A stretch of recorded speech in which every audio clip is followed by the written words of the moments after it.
Okay, so did you hear that sound? That was the ice that was crunching as a woman was trying to open her door in San Antonio, Texas over the weekend. Look at these trees.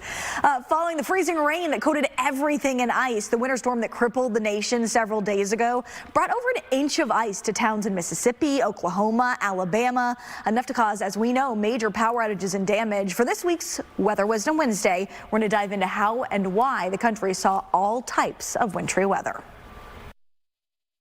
There are 4 types of winter precip that we saw during that big storm this past weekend.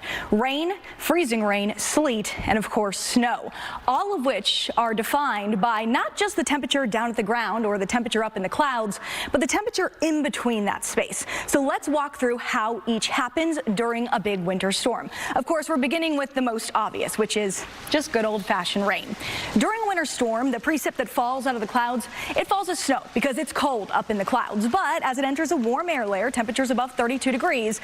As long as that's the case all the way to the surface, you just get the raindrops. But what is considered one of the most dangerous forms of winter precipitation is this, freezing rain. Obviously, the profile between the clouds and the ground is a bit different. This time, there is warm air that kind of wedges in between the clouds and the ground.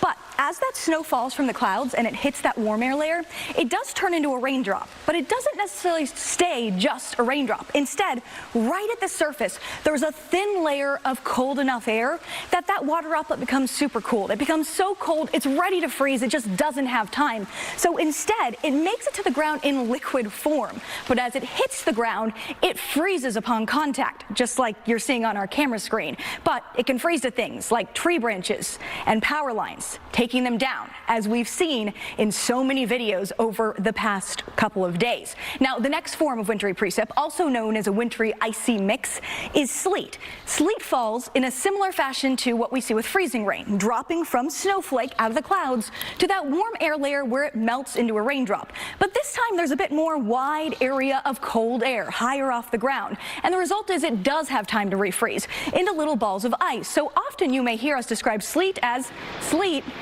has a beat. That's how you can know that it's sleet that's falling instead of freezing rain. Even if on radar they both show up as kind of like a pink color that we show off when you see that green, pink, and purpley blue on our futurecasts. Now, from sleet is the most obvious. When you've got that cold air in the clouds and it lasts all the way to the ground, you get good old-fashioned snow, the beautiful stuff that has made quite the scene across much of our country.